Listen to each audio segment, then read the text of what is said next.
할렐루야. 정말 우리 찬양대와 같이 우리 살아계신 하나님 앞에 높은 영광을 올려드리기를 바랍니다. 저는 오늘 당신에게 좋은 가정의 비전이 있는가, 이런 말씀을 가지고 우리 근본 질문 시리즈, 오늘 귀한 말씀을 나누도록 하겠습니다. 어떤 교포교회 목사님이 이번 5월달 가정주의를 맞이해가지고 당신의 그 티네이저 자녀들에게 대한 관심을 좀 더 갖고 아이들에게 이렇게 말을 했다고 합니다. 얘들아, 아빠가 너희 사랑하는 거 알지? 그렇게 얘기하니까 애들이 아무런 대답을 하고 가만히 있더래요.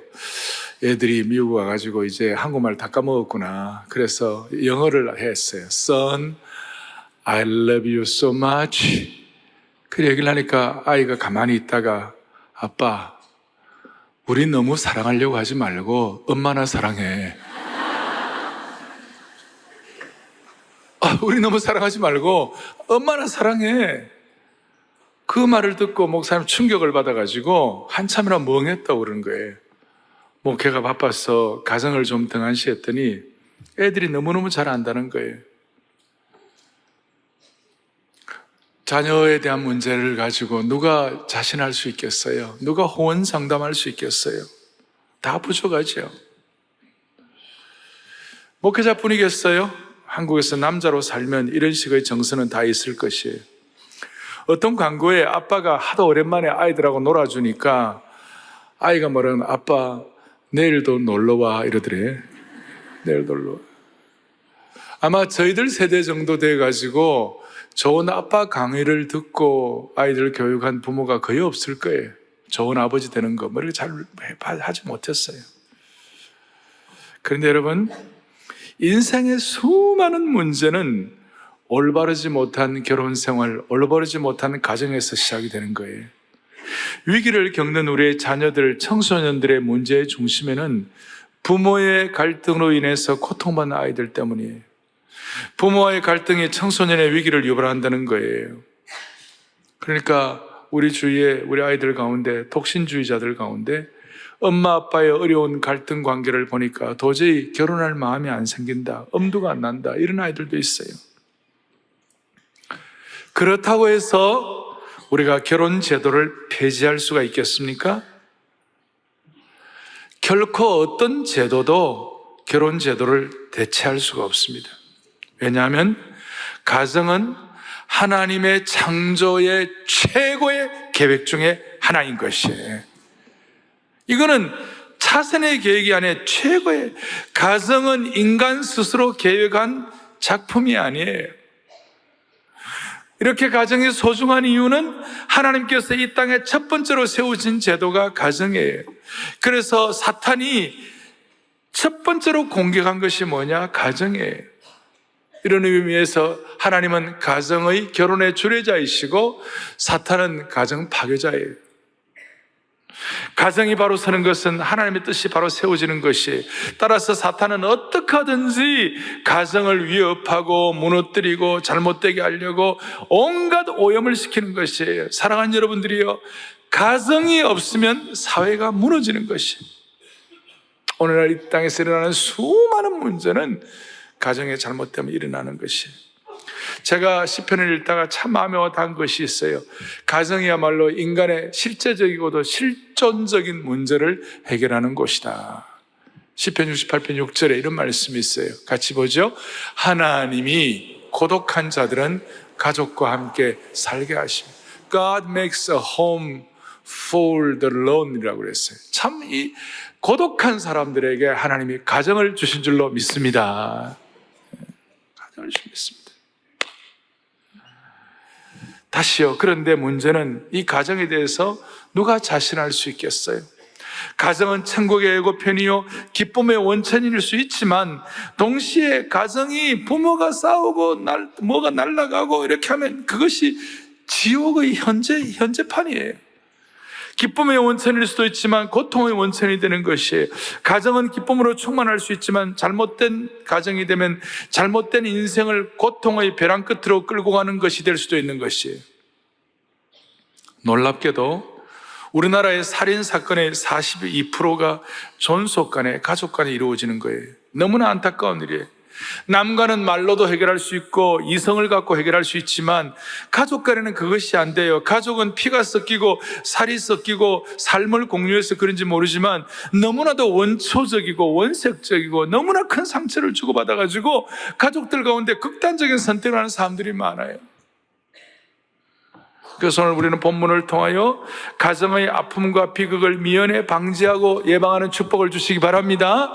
저는 오늘 여러분들에게 무슨 도덕적인 설교, 서로 사랑해라, 어떻게 우리 서로 참아라, 이런 정도 말씀드리고 싶지 않고 오늘 이 말씀 속에 하나님의 복음이 선포되기를 바라는 것이에요. 제가 패밀리 가스펠이라고 붙이고 싶어요. 이 가정의 복음이 선포되기를 바라는 것이에요. 생명의 복음은 이 가정에도 동일한 것이에요. 우리를 구원의 역사를 일으켜 주실 뿐만 아니라 가정도 하나님이 구원해 주시는 것이에요. 복음의 능력은 그만큼 깊이가 있는 것이에요. 오늘 본문은 뭡니까? 여러분, 므낫세에 대한 얘기를 들었어요. 므낫세가 12세에 등극했다고 그랬어요. 그리고 2절에 보니까 므낫세가 하나님 보시기에 악을 행했다고 그랬어요. 그래서 오늘 첫 번째 주제가 뭐냐면 믿음 있는 부모, 믿음 좋은 아버지, 그런데 불량한 자식이에요. 그 아버지 히스기야는 25세에 등극해가지고 나라를 29년인가 통치를 하고, 그 다음 그 히스기야는 하나님 보시기에 선과 정의를 해서 앞에 보면 너무나 대조가 돼요. 히스기야는 너무 잘했는데 자식은 너무 엉터리였어요. 히스기야가 얼마나 잘했는지 32장 33절 읽어보겠습니다. 히스기야가 그의 조상들과 함께 누우매 온 유다와 예루살렘 주민이 그를 다윗 자손의 묘실 중 높은 곳에 장사하여 그의 죽음이 그에게 경외를 포하였더라. 그 아들 므낫세가 대신하여 왕이 되더라. 바로 앞에 나와 있잖아요. 너무 잘해가지고 이스라엘 백성들이 히스기야의 죽음, 아버지 히스기야의 죽음에 대해서는 경의를 표하였더라. 그래서 높은 곳에 장사를 했더라. 근데 반대로 오늘 2절에 그 아들 므낫세는 하나님 보시기에 악을 행했더라. 그 전에 히스기야는 29장에 보니까 하나님 보시기에 선과 정의를 행하였더라. 그리고 므낫세가 얼마나 엉터리였냐면 오늘 이제 뒤에 므낫세가 악행을 행한 것이 쭉 나와 있어요. 그 아버지 히스기야가 헐어버린 산당들, 우상들을 다시 세우고 바알들을 위하여 제단을 쌓고 아세라 묵상을 만들고 해와 달과 별을 숭상하고, 특별히 5절에 보니까 성전 안팎 마당에 하늘의 별들 일월 성신을 섬기는 것, 태양신을 섬기는 것, 다시 그걸 갖다가 막 강조를 하고, 당시에 최대의 제국 중에 하나는 이집트도 태양신을 섬기고, 또 아수르와 바벨론은 조로아스터교, 배화교, 그게 뭐예요? 불과 그 다음에 태양을 섬기는 것이고, 일본도 일본 1장기가 태양 아닙니까? 그게 뭐예요? 아마데라스 오미카미, 천조 대신이에요. 그 다 근저에는 태양신의 이 흔적들이 다 있는 거예요. 태양신. 그러니까 삼남한 산 가운데 그래도 제일 와 닿는 게 태양이니까 눈에 보이지 않는 하나님이 아니라 눈에 보이는 것 딱 잡히는데 그 태양이라는 것이. 그래서 무슨 일이면 6절에 보세요. 또 흰놈의 아들의 골짜기에서 그의 아들들을 불 가운데로 지나가게 해갖고, 얼마나 못되고 그렇습니까? 흰놈의 아들, 흰놈의 골짜기에서. 우리가 대학부 시절에 성경에서 백인들만 사는 데가 어딘가? 흰놈의 골짜기. 그런데 그게 문제가 아니고, 거기에서 말이냐, 점을 치고 사술과 요술을 행하고 애들을 제물로 바치고 신접한 자와 박수에게 묻고 그들의 말을 믿으며 그들로 하여금 하나님의 노를 격발하게 만드는 거예요. 9절 보세요. 오늘 여러분들 다 맞은 9절이네. 9절에 보니까 유다와 예루살렘 주민이 므낫세의 꾀임을 받고 악을 행한 것이 여호와께서 이스라엘 자손 앞에서 행하신 멸하신 모든 나라보다 더 심했다. 다른 나라보다 더 못되게 굴었다. 제가 이 본문을 읽으면서 쇼크를 받은 거예요. 아버지 히스기야는 그렇게 잘했는데 아들 므낫세는 마치 아버지의 행적에 먹칠을 하기로 결심했다는 듯이 아주 행위가 필연적이었어요. 아버지의 동상을 망치를 들고 깨는 것 같은 그런 행동을 하는 것이, 오죽하면 이스라엘 자손 앞에서 멸하신 모든 나라보다도 더 못되게 했다. 얼마나 안타까운 일인지 몰라요. 마치 유다 나라라는 큰 배가 자식 하나 잘못 키워가지고 타이타닉호처럼 파손하게 되었습니다. 못된 자식이라는 빙산의 복병을 만나서 그 탄탄하던 나라가 침몰하게 된 것입니다. 므낫세가 죽은 지 56년 만에 유다 왕국이 망하는 것이, 유다 왕국이 망하고 난 다음에 바벨론에 70년의 포로 생활을 하면서 한탄과 눈물과 고통을 어떻게 말로 다 표현할 수가 있겠습니까? 나중에 열왕기하의 기자가 뭐라고 얘기했냐? 유대 왕국이 망한 이유가 므낫세 때문이었더라. 기가 막힌 일이에요. 제가 이걸 보면서 부모는 대단한데 자식은 엉터리. 부모는 목회자인데 자식은 엉터리. 역사에 오점을 남기고 유물론 역사의 공산주의를 시작한 칼 마르크스, 사상적 기반을 많은 칼 마르크스의 아버지가 목사였어요. 수많은 사람들을 믿지 않는 무신론 세계로 이끌어간 프리드리히 니체의 아버지가 목사였어요. 기가 막힌 일이에요. 그래서 오늘 이런 말씀을 보면서 여러분, 저는 오랫동안 목회를 하면서 이제는 말할 수 있는 것이 뭐냐? 부모가 좀 다른 거 좀 부족해가지고 교육도 그러고 좀 세상적으로도 그러고 남만큼 못해줘도 부모가 자식을 하나님의 원칙과 방법으로 신앙으로 잘 키워가지고 후회하는 부모를 제가 별로 본 적이 없고, 부모가 세상적으로 괜찮고 잘 나가가지고 자식을 어떤 세속적인 성공에 이런 거 가지고 잘 키워놨더니 한때는 잘 되는 것 같은데 나중에는 후회하는 부모들 제가 참 많이 봤어요. 부모가 전력 투구를 해가지고 자식을 미국 최고의 명문대학에 보내갖고 했는데 애들이 너무 똑똑해가지고 부모하고 상관없이 자기 마음대로 결혼하고 그러니까 부모가 며느리가 못마땅하니까 그래 서로 좀 마음이 어려우니까 그 며느리하고 자식이 부모는 보려고 안 하고 연을 끊어버리는 그런 안타까운 일을 제가 보았어요. 부모가 신앙적인 원칙에 의하여 자녀에게 믿음 계승 제대로 해가지고 후회하는 부모를 제가 본 적이 없고, 부모가 세상적인 원칙에 의하여 세상적으로는 잘 나갔지만 나중에는 신앙 계승이 안 돼가지고 가슴을 치면서 후회하는 부모들을 저는 너무 많이 보았어요. 오늘 하나님께서 우리 사랑하는 교우들을 불쌍히 여겨 주셔가지고 올바른 믿음의 계승이 일어나기를 바라는 것이에요. 어떻게 해야 돼요? 좋은 가정은 화목하다 이것만 갖고 좋은 가정이에요? 그것만이 아니에요. 진짜 좋은 가정, 좋은 신앙 계승은 뭐냐? 자녀가 하나님 사랑하는 것이 우선순위가 되도록 만들어줘야 되는 거예요. 이거는 이의가 없어요. 오늘 이 예배를 드리는 모든 성도들의 자녀들이 하나님 사랑하는 것이 우선순위가 되게 해주시기를 바랍니다. 동시에 오늘 결혼하는 싱글들이라든지 연세적 어른들도 또 청년들도 마음에 다짐해야 되는 거예요. 아버지 하나님, 우리 가정의 자녀들이 하나님 사랑하는 것이 우선순위가 되게 하여 주십시오. 저랑 따라하겠습니다. 하나님 사랑하는 것이 우선순위가 되도록 자녀를 키웁시다. 아멘. 하나님 사랑하는 것이 우선순위가 되도록 자녀를 키워야 되는 것이에요. 이거 해가지고 제가 후회하는 사람을 본 적이 없다니까요. 그러나 세상적으로 잘 나갔지만 하나님 사랑하는 것이 우선순위가 되지 않도록 믿음 계승 못해가지고 후회하는 사람, 땅을 치는 사람들을 보았어요. 땅을 치는 사람. 다시요, 우리 온 성도들, 우리 자녀들, 우리 가정 모두가 다 하나님 사랑하는 것이 우선순위가 되도록 잘 키울 수 있기를 바랍니다. If not, 그렇지 않으면 오늘 히스기야처럼 자식을 왕으로 만들어도 소용이 없어요.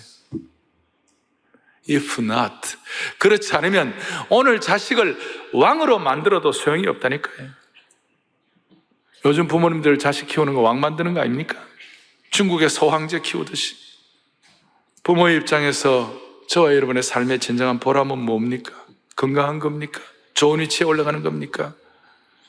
많은 것을 누리는 것입니까? 제가 볼 때, 부모의 입장에서 볼 때 제일 좋은 것은 자식 잘 되는 거 보는 것이 부모의 큰 보람인 줄로 믿습니다. 그래서 부모들 가운데 자식을 잘 키워 놓아가지고 사람들이 평가를 합니다. 이야, 저 집안은 자식이 부모보다 훨씬 낫네? 여러분, 이런 평가를 부모가 듣는다면 자식이 자기보다 낫다는 평가를 듣고 부모가 질투의 화신이 되어가지고 질투나, 세상에 그런 부모가 어디 있습니까? 사랑하는 교우들이여, 하나님 우리에게 자식도 허락하시고 건강도 허락하시고 많은 것도 주시지만 하나님이 우리에게 허락하신 것 가운데 우리가 냉정하게 평가하면 주님 앞에 들고 갈 것은 자식의 신앙이에요.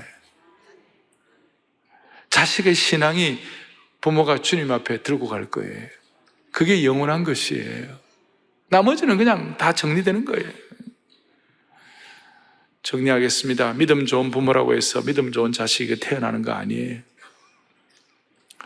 그래서 오늘 이제 두 번째 질문은 도대체 그러면 왜 이런 믿음 좋은 부모에게 엉터리 자식이 나올까? 이유가 뭘까? 다시요. 이 믿음 좋은 부모에게 이 엉터리 자식이 왜 나올까? 여러분 궁금하시죠? 나도 빨리 말하고 싶어요. 저도 빨리 말하고 싶어요. 왜 이런 일이 일어났을까? 아버지 히스기야가 39살이 되었을 때 하나님께서 히스기야 보고, 야, 너 너무 이 땅에 사는 것이 힘들고 고생 많이 했으니까 이제는 삶을 정리하고 천국으로 오라. 이제 하나님 그렇게 이제 요구하셨어요. 그러니까 히스기야가 네, I'm coming 그러면서 하나님께 간 게 아니고, 하나님 그래도 39살은 너무한 거 아닙니까? 나 좀 더 살게 해주세요. 근데 그 당시에는 40대 초반 정도가 평균 롱저베티, 평균 인간 수명이에요. 그리고 그때 1년은 지금보다 훨씬 길어요.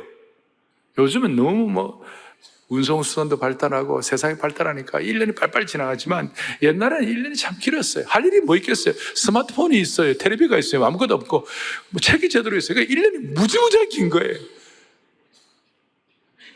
그래가지고 그 40년을 살았으니 하나님께서 고생 많이 했으니 또 왕노릇 하는 얼마나 애많이 썼냐. 그래 오라 그러니까 오라 그러니까 하나님 나 좀 더 살려달라고. 하나님 살려달라고.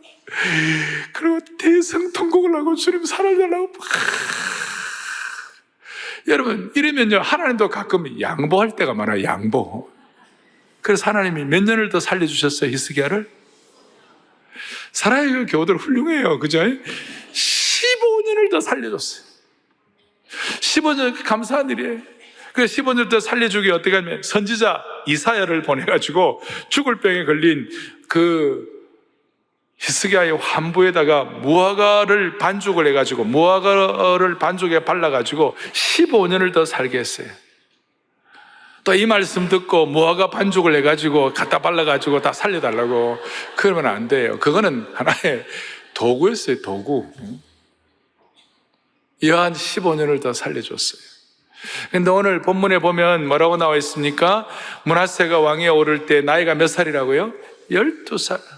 그래 물어보겠습니다. 므낫세가 언제 태어난 거예요?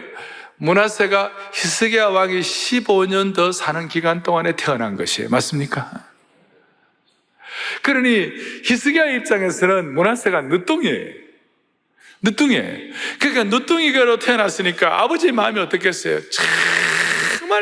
정말 그렇잖아요.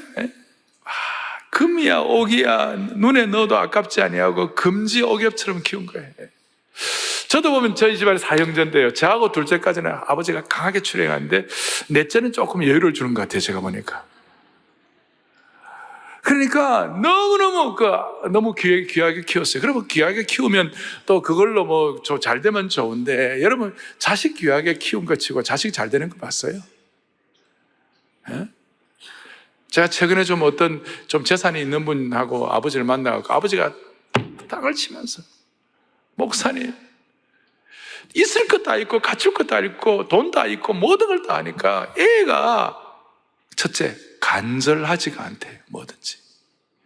뭐든지 절박한 게 없대요. 여러분 모든 거 다 있는데 왜 절박해야 합니까? 가만히 있어도 다 해결해 주는데 뭐가 간절해야 합니까? 그러니 어떻게 잘할 수가 없는 거예요. 더더구나 이제 중요해. 더더구나 히스기야하고 므낫세는 나이 차이가 많았어요. 소위 세대 차이가 난 거예요.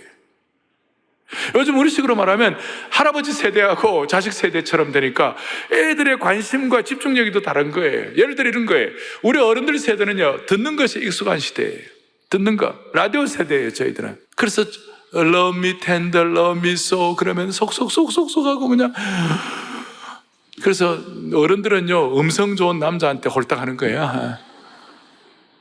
근데 젊은 애들은 음성이 좋아도 비주얼이 안 되면 꽝이에요.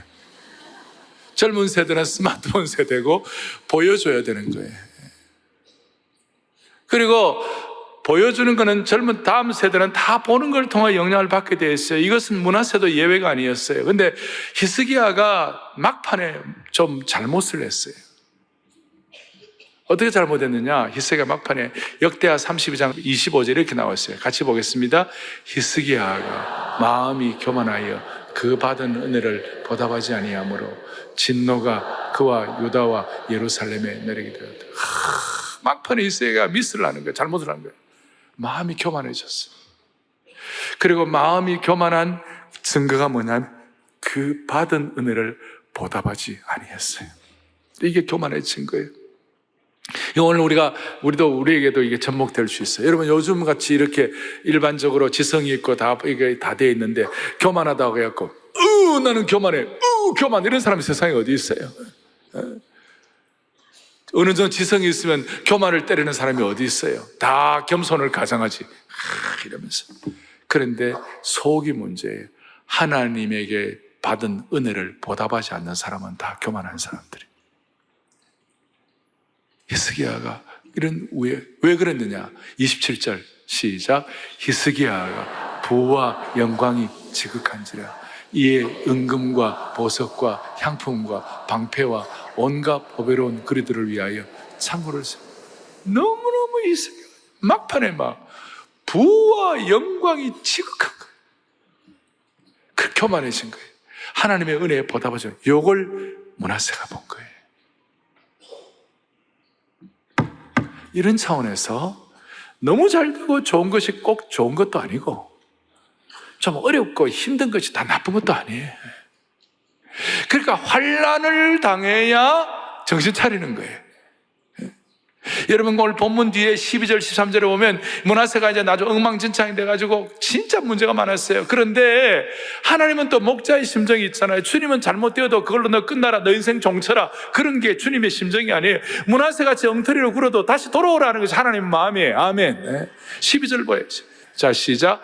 그가 환난을 당하여 그의 하나님 여호와께 간구하고 그의 조상들의 하나님 앞에 크게 겸손. 이 그가 누구냐면 므낫세예요. 므낫세가 환난 당해가지고 이제 여호와께 간구하고 하나님의 겸손하게 13절 기도하였으므로 하나님이 그의 기도를 받으시며 그의 간구를 들으시사 그가 예루살렘에 돌아와서 다시 왕위에 앉게 하시며 므낫세가 그제서야 여호와께서 하나님이신 줄 알았더라. 하나님의 마음은 영태리도 나중에 돌아오시기를 원하시는 줄 믿으시기 바래. 자, 우리가 오늘 이런 말씀을 들으면서 누가 가정을 자신하겠어요?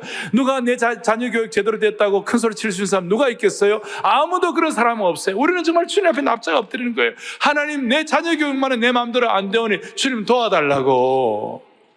그렇다면 오늘 이 말씀 속에 우리가 영적인 진리, 복음적인 진리를 어떻게 개발해야 합니까?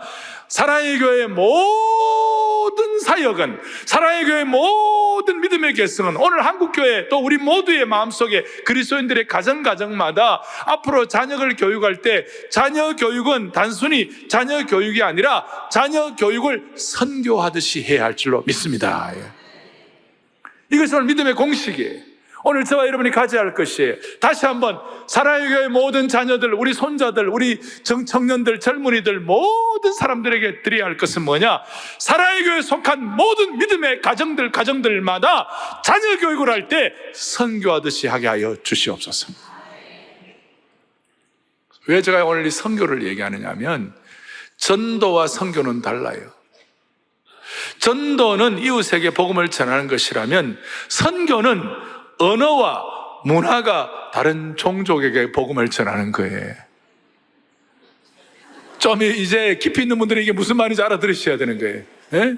지금 Z 제너레이션이라고 그러는데 Z 제너레이션, 우리 지금 밀레니엄 세대뿐만 아니라 지금 새로 태어난 애들은요 완전 별종이에요. 다시요, 언어와 문화가 다른 세대에 전도하는 것이 선교예요. 우리가 다음 세대는 선교하는 마음으로 이거 하지 않으면 믿음 계승 잘할 수가 없어요. 그래서 랠프 윈트라는 현대 선교에 대해서 그 선교의 중요한 문을 열었던 선교학자가 있어요. 이분이 뭐라고 얘기하느냐? 예루살렘 그 1세기에 선교할 때에 제자들이 선교할 때 너희는 가서 제자를 삼는데 성령이 임하실 때 예루살렘과 온 유대와 사마리아와 땅끝까지 내 증인이 되리라 그랬잖아요. 근데 그걸 지정학적으로 구분하지 말고 문화와 언어의 차이를 기준으로 다시 정리해야 한다고. 그래서 예루살렘이 뭐냐? 그러면 그 당시에 예루살렘이 있죠. 오늘 이 시대의 문화와 언어가 다른 이 시대의 예루살렘이 뭐냐? 예루살렘은 교회에는 다니지만 구원의 확신이 없는 자들에게 복음을 전하는 것이 예루살렘. 선교적 마인드. 쉽게 말하면 모태 가정에서 태어났는데 아직까지 구원의 확신이 없는 우리 자식이 있다면 얘네들이 예루살렘이에요. 얘들이 예루살렘에 있는 거예요, 지금. 두 번째로 예루살렘 다음에 유대, 동일한 언어와 문화 속에 가까운 이웃에게 복음을 전하는 거예요. 그 다음에 세 번째는 뭐냐? 사마리아, 비슷한 언어와 문화권에게 복음을 전하는 것이고, 우리 구체적으로 말하면 우리 동아시아권. 마지막 네 번째는 땅끝이에요. 언어와 문화가 완전히 다른 민족들에게 복음을 전한 거예요. 그러니까 실질적으로 자녀들과 이 부모들과 함께 살고 있지만 언어와 문화가 달라가지고 우리 자녀들 가운데 사마리아와 땅끝에 사는 가족들로서 밥은 같이 먹고 있지만 사마리아와 땅끝에 있는 우리 자녀들이 너무 많은 것이, 이런 자녀들을 어떤 식으로 신앙으로 교육할 것인가, 이런 자녀들을 어떤 식으로 하나님 사랑하는 걸 우선순위 할 수 있어요. 다른 길이 없어요. 선교적으로 접근하지 않으면 안 되는 것이. 선교의 올바른 하나의 믿음의 계승의 하나의 예표가 구약의 이스라엘 백성들이 13세 되면 여러분들 지금도 이스라엘은 그런 흔적이 있습니다만 성인식을 내요. 성인식이라는 게 뭡니까? 바 미츠바라 그래가지고 토라의 아들, 말씀의 아들 이런 뜻인데 13세가 되면 수많은 하나님의 말씀을 마음에 암송하고 되새기고 이렇게 해가지고 하나님의 말씀을 적용하고 하나님의 말씀 붙잡고 살아갈 수 있는 그 정도의 어떤 나이가 되었다. 그것이 13세 바 미츠바 성인식이었어요. 저는 우리 교회 우리 자녀들이 13살이 되면 하나님 말씀 많이 암송해가지고 중요한 것들을 바라볼 수 있는 영적 안목을 주시기를 바랍니다. 그러니까 10대가 10살부터 17살 때가 너무 중요한 거예요. 어릴 때도 중요하지만 이 10대를 제대로 잘 영적으로 믿음으로 양육을 해야 어긋나지 않는 거예요. 우리 신앙 좋은 집안에도요, 10대 때 제대로 못해가지고 어긋나 있는 그런 자녀들이 얼마나 많은지 몰라요. 우리 아이들이 예루살렘이 아니라 유다와 사마리아와 땅끝에 있는 자녀들이 얼마나 많은지 몰라요. 얘네들을 그야말로 10대 때 말씀으로 바 미츠바 하나님의 말씀으로 잘 양육할 수 있도록 은혜 주시기를 바랍니다. 제가 토요일 비전 새벽 예배 때마다 72구절을 암송하면서 자녀들과 함께 하는 이유가 뭐냐면 얘네들이 믿음과 말씀의 아들이 되게 도와주시옵소서. 말씀의 아들이 되게 도와주십시오. 그리고 18세 되면 선교사로 파송하고 문화선교사로 캠퍼스 선교사로 파송하게 해달라고. 이 쉬운 일이 아니지만 이런 마음을 가지고 하지 않으면 아이들 교육 제대로 못합니다, 요즘. 그리고 부모가 좀 힘들어도 우리 부모가 다 본을 보일 수 있다든지 부모가 완벽한 어떤 모델이 된다든지 부모가 완벽한 믿음의 어떤 헌신자가 돼, 이건 쉽지가 않아요. 부모가. 저도 힘들어요. 그렇지만 자녀 교육 앞에서만은, 자녀들 앞에서만은 부모가 본을 보이게 하여 주십시오. 근데 부모가 본을 보이려면요, 웬만큼 나 본을 보여보자 막 이렇게 해갖고는 본을 못 보여요. 우리도 사람이고 우리 힘든데. 그런데 부모가 자녀 교육에 있었으면은 부모의 마음이, 나 우리 자녀들의 마음이 선교지야, 이렇게 생각하면 여러분 선교지에 가봐요. 선교지 호텔에 가보시라고. 물도 안 나올 때가 있고 매트리스도 엉망이고 좀 열악한 그런 환경이 있을 수 있어요. 그렇지만 그 열악한 환경이라 할지라도 선교지라고 생각하면 마음이 푸근해지고 다 용납할 수가 있어요. 자녀 교육도 마찬가지예요. 자녀 교육하는 그 순간만 내가 선교지에서 아이들 선교사 훈련하듯이 내가 좀 해보겠다, 이런 마음 부모가 갖고 있으면 하나님이 그 자녀들을 키워주실 것이에요. 무슨 말인가, 이런 뜻이에요. 제가 처음 개척하고 처음엔 교회 교육시설이 제대로 없었어요. 제대로 된 교회 교재나 자재도 없고 학년에 맞추는 소그룹 공간도 별로 없었어요. 어떻게 할 수가 없으니까 그때 특세를 시작하고 특별새벽봉회를 시작하고 특별새벽봉회의 말씀과 기도와 찬양의 자리로 우리 아이들을 초대했어요. 유치부부터 대학생까지 한국말 잘하는 애들이나 영어만 하는 애들이나 상관없이 특세에 나오게 됐어요. 그리고 특세 끝나고 나면 국밥을 제공하고 그 다음에 학교에 가게 했어요. 새벽에 추우니까 담요를 두르고 학교에 갔어요. 그래서 학교에서 뭐라고 그러냐면, 너는 왜 1년에 똑 2번씩 이맘때쯤 되면 2번씩 담요를 두르고 학교에 나오냐? 왜 담요 두르고 학교에 오냐? 그러면서 아이들에게 심플하면서도 강력하게 제자 훈련을 했어요. 미국 같은 경우는 여름방학이 석 달이에요. 그러니까 석 달 동안 티네이저들 단기 선교로 멕시코도 보내고, 또 어떤 경우는 저 중남미도 보내고, 어떤 경우는 저 아프리카에 4주 한 달도 보내고, 아이들을 선교사 훈련하듯이 그렇게 아이들을 교육을 했어요. 그럴 때 아이들이 잘 자라주고 학교 성적도 좋고 아이들이 좋은 대학도 많이 갔어요. 제가 무슨 좋은 대학 엘리티즘을 말하는 것이 아니에요. 그리고 애들이 선교 다녀와가지고 몇 주 동안 잠도 못 자고 씻지도 제대로 못했지만 What a wonderful short-term mission. 너무 좋은 단기 선교였다고. 그리고 앞으로도 열심히 공부해가지고 가난한 나라를 위하여 의사도 되고, 가난한 나라를 위하여 교사도 되고, 또 힘든 사람들을 위하여 정책도 하고, 그런 꿈을 갖게 해가지고 어떤 풀타임 직업 선교사라기보다도 그야말로 자기들이 갖고 있는 은사대로 학원 선교사, 은사대로 봉사하는 주역이 되도록 그런 꿈은, 선교적인 꿈을 갖게 될 때 아이들이 달라지기 시작하는 거예요. 여러분, 이런 거 없으면 우리 아이들은 쾌락주의에 빠질 수밖에 없어요. 요즘 우리 한국 아이들 조사를 해보니 꿈이 뭐냐 그러니까 여자아이들은 걸그룹 되는 거, 남자아이들은 게임 회사에 들어가는 거. 여러분, 이게 말이 됩니까? 걸그룹이 될 수도 있고 게임 회사에 들어갈 수도 있지만 우리의 삶의 목표가 뭐냐? Life as mission. 우리의 삶이 미션이에요. LAM, Life as mission. LAM, lamb, 어린 양, LAMB, B is 묵음, 똑같아요, 발음이. Life as mission. 아이들에게 이런 식으로 교육을 선교하듯이 하지 않으면 우리 다음 세대는 희망이 없는 거예요. 그리고 아이들 제대로 실학 훈련도 좀 시키고 선교 훈련 좀 시켜가지고 우리 아이들을, 적당한 아이들을 키우지 아니하고 하나님 나라를 위한 영적인 특공대, 영적인 별동대로 키워야 되는 것이, 영적인 특공대, 영적인 별동대, 이런 사명과 꿈을 가진 하나님의 사람으로 키워야 되는 것이. 그럴 때 가정마다 아이들 키우는 그 순간은 여러분들의 가정은 선교 센터가 될 수가 있는 것이, 얼마나 귀한 일들이 일어날지 몰라요. 다시 한번 오늘 이 시대에 수많은 우리 자녀들이 사마리아에 가 있습니다. 땅끝에 가 있습니다. 심지어 예루살렘에 있어도, 같이 있어도 구원의 확신이 없는 그런 자녀들도 많이 있어요. 부모의 가슴에 못질을 할 수 있는 가능성이 많아요. 오늘 다시 한 마음에 다짐합시다. 우리가 세속적으로 잘 키우지 못했다 하더라도 하나님 사랑하는 것이 우선순위가 되도록 아이들에게 말해, 눈물로서, 얘들아, 아빠 너희들에게 줄 것이 없다, 경제적으로 대단한 것도 없다, 그러면서 눈물로, 가식적인 게 아니라 진지하게, 나는 너희들에게 믿음밖에 줄 수 없다, 신앙 계승밖에 할 수 없다, 이거 해주면 여러분 그 믿음 안에 오늘 우리가 고백한 대로 찬송과 존귀와 영광과 권능과 부요와 지혜와 힘이 들어있는 것이에요. 그 안에 다 들어있는 것이에요. 저도 어릴 때 서울 올라올 때 아무것도 없었어요. 우리 아버지가 봉투를 하나 줬어요. 봉투. 저는 그 안에 얼마나 들었을까?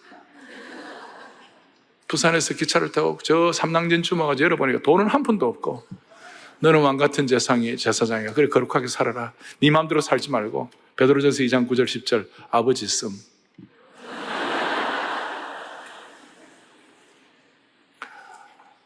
그때 섭섭하죠. 중요한 것은 자식에게 믿음의 계승을 하는 것이에요. 하나님 사랑 우선순위로 가르쳐야 돼요. 근데 그게 쉽지 않아요. 선교 정책을 해야 가능한 것이에요. 사랑의 교회 성도들, 여러분들 자녀들이 하나님 나라의 영적인 특공대, 별동대가 되기를 바랍니다. 이 가운데는 싱글도 계시고, 나이 연세 드신 분도 계시고, 청년들도 많이 있어요. 우리가 오늘 같은 마음을 가지고 믿음의 계승을 감당할 수 있도록 하나님 우리의 마음을 붙잡아 주시기를 간절히 바랍니다.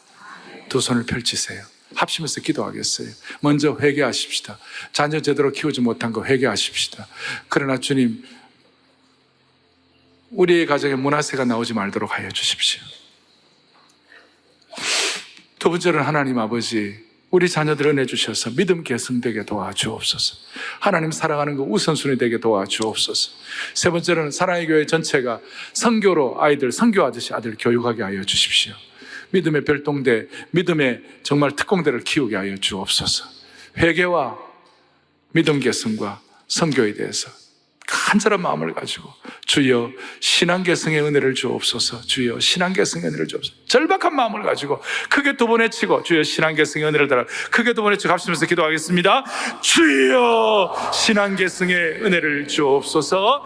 주여 신앙계승의 은혜를 주옵소서. 하나님 아버지, 하나님 아버지, 우리 모두가 다 마음을 다하여 간절히 기도하고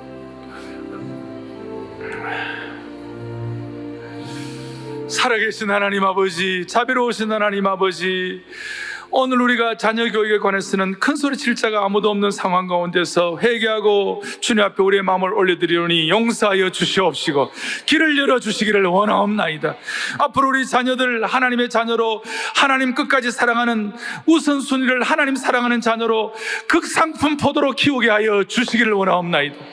그리하여 우리 자녀들 가운데 요셉 같은 인격자가 나오게 하시고 디모데와 같은 신실한 일꾼 나오게 하여 주시옵시며 모세처럼 하나님을 끝까지 순종하고 사랑하는 자녀로 키우게 하여 주시옵소서.